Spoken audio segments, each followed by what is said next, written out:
Sentence है जो कि हम कोरिलेटिव कंजक्शंस की बात कर रहे थे कि not only did he by flowers for his mother but also purchase the same for his wife. ध्यान से देखिएगा, नॉट ओनली बट ऑल्सो का केस बहुत आता है, तो नॉट ओनली के साथ यहाँ पे डिड लगा हुआ है और बट ऑल्सो के साथ यहाँ पे परचेज लगा हुआ है। सेम सेंटेंस को कुछ दूसरी तरीके से भी बना सकते हैं, ही bought flowers not only for his wife. देख रहे हो, नॉट ओनली अब यहाँ पे लगाया गया है, फॉर हिज वाइफ लिखा गया है, but also for his mother लगाया गया है। क्या लगाया गया है? But also for his mother लगाया है। तो नॉट ओनली के बाद फॉर हिज वाइफ सही है, बट ऑल्सो के बाद फॉर हिज मदर है, ये भी बिल्कुल सही है। अब कुछ क्वेश्चन है, चलो क्वेश्चन प्रैक्टिस कर लेते हैं हम सारे के सारे लोग। कुछ 10-12 क्वेश्चन है, ये बहुत ईजी से क्वेश्चन है, ये आपके एग्जाम में 1-2 बार आए हुए हैं सारे के सारे। I like shopping and to eat out. आपको नहीं लग रहा है कि शॉपिंग के साथ टू ईट आउट गलत बात है, ईटिंग आउट होना चाहिए यहाँ पे सिंपली क्या होना चाहिए? ईटिंग आउट होना चाहिए। टू ईट की जगह ईटिंग होना चाहिए। Public transit such as buses और ए ट्रेन। बसेस को आप प्लूरल फॉर्म को जोड़ रहे हो, ट्रेन को ट्रेन के साथ होना चाहिए, ट्रेन्स के साथ जोड़ना पड़ेगा आपको। बहुत सिंपल से क्वेश्चन इसमें आते हैं। He swiftly and with efficiency.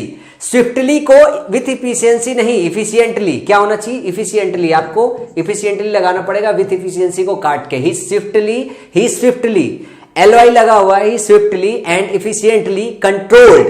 ये आपका जो है एडवर्ब है, एडवर्ब को एडवर्ब के साथ जोड़ोगे। Controlled the damaged car. उसने क्या किया? कंट्रोल किया। किस मैनर में? स्विफ्टली और इफिशियंटली कंट्रोल किया। स्विफ्टली आपने एडवर्ब लगाया, फिर विथ एफिशिएंसी लगाओगे, जो कि गलत बात है। वर्ड को फ्रेज के साथ कभी भी नहीं जोड़ते, ये शब्द है और यहाँ पे 2 शब्द हो गया। तो ध्यान रखिएगा कि इस चीज की सावधानी आपको बरतनी है। चौथा क्वेश्चन है, we spend the whole day loitering. ING आया, here and there. Eating pizzas, यहाँ पे ईटिंग आया, ध्यान से देखिए ING। एंड वी विगल्ड, अब यहाँ पे विगल्ड आ गया V2 फॉर्म, जो कि गलत बात नहीं हो गया।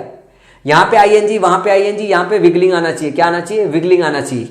क्या आना चाहिए? विगलिंग। बहुत सरल से क्वेश्चन होते हैं आपके एग्जाम में, बस इतना ही आता है। नॉट ओनली वाला जैसे ही केस आया, ध्यान से देखिए, नॉट ओनली के बाद यहाँ पे ही लिखा हुआ, ही bought flowers for his wife but also for his mother.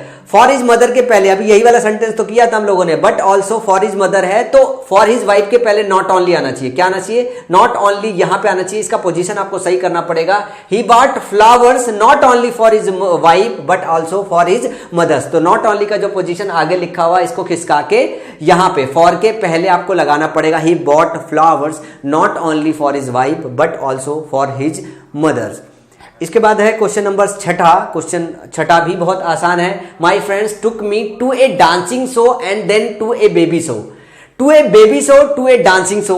Baby को बेबिंग नहीं लगा सकते हो, लेकिन डांसिंग को डांस शो लिख सकते हो ना। डांसिंग को डांस शो लिख सकते हो। कुछ लोगों का दिमाग ऐसे चलेगा कि सर यहाँ पे डांस शो क्यों कर रहे हैं, क्योंकि बेबी का बेबिंग शो नहीं लगाते हो। To a baby show, to a dance show. क्या है? To a baby show, to a dance show. ये स्ट्रक्चर आपका पैरेलल आएगा। इसी तरीके से क्वेश्चन नंबर 7 है आपका, I would rather pay for my fooding and lodging than assistance from my parents. I would rather pay, यहां पे देख रहे हो, आई वुड रेदर पे, मैं पे करना पसंद करूंगा, for my fooding and lodging. अब मैं पे करना पसंद करूंगा, देखो कंपैरिजन किसका होना है। मैं पे करना पसंद करूंगा लेकिन असिस्टेंस नहीं लूंगा, तो पे का असिस्टेंस लेना है, तो पे का यहां पे असिस्टेंस लेने की बात हो रही है, तो टेक असिस्टेंस आएगा। यहां पे जो वर्ब आएगा वो आएगा टेक, कि मैं असिस्टेंस नहीं लूंगा अपने पेरेंट्स से, तो नहीं लेने के लिए टेक असिस्टेंस आना चाहिए। यहां पे फूडिंग लॉजिंग का असिस्टिंग नहीं आएगा, ध्यान से रखिएगा। एंड नहीं लगा हुआ है, कंपेयर किया जा रहा है 2 चीजों को।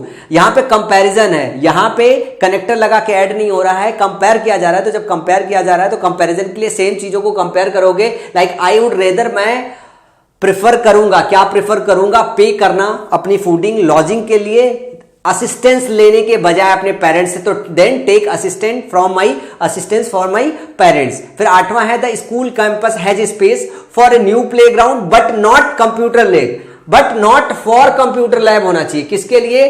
फॉर ए प्लेग्राउंड है, for a computer lab, but not for a computer lab. तो for a new playground but not for a computer lab. तो ये जो है आपका करेक्ट स्ट्रक्चर होना चाहिए। 9वां है, it is time not for word but for action. या तो रिदम में ही निकल आएगा but for action. It is time not for words but for action.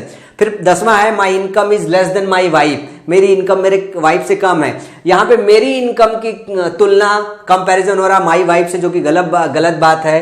तो मेरे वाइफ के इनकम से होने के लिए आपको बताया गया था जब ये एपोस्ट्रॉफी के केस पढ़ाए जा रहे थे नाउन वाले चैप्टर में, पॉजेसिव केस, तो एपोस्ट्रॉफी एस लगाओगे तो मतलब माई इनकम और मेरे वाइफ की इनकम की बात हो गई, माई इनकम और माई वाइफ की इनकम बात हो गई। अब कंपैरिजन सही है, मेरी इनकम जो है वो लेस देन है मेरी वाइफ की इनकम से। तो ये जो 10 क्वेश्चन है पैरेललिज्म के, ये बहुत छोटे छोटे से क्वेश्चन है। बस आपको इस खास करके इस चैप्टर में ध्यान क्या देना था, आपको बस ध्यान देना था आईएनजी चल रहा है तो आईएनजी चलता है, V2 चल रहा है तो V2 चल रहा है, जो रिदम में चल रहा है वो रिदम में चल रहा है, बस इतना सा ही काम है। तो पैरेललिज्म एक बहुत छोटा सा चैप्टर है और आपके एग्जाम में एक आध बार ऐसा होता है कि एक आध क्वेश्चन पूछ दिया जाता है। सो ये चैप्टर बहुत छोटा सा है और भी प्रैक्टिस सेशन में और एडिशनल प्रैक्टिस सेशन में इसके क्वेश्चन देखने को मिलेंगे। सो वहाँ पे आप और इस चीज़ को एंजॉय करोगे।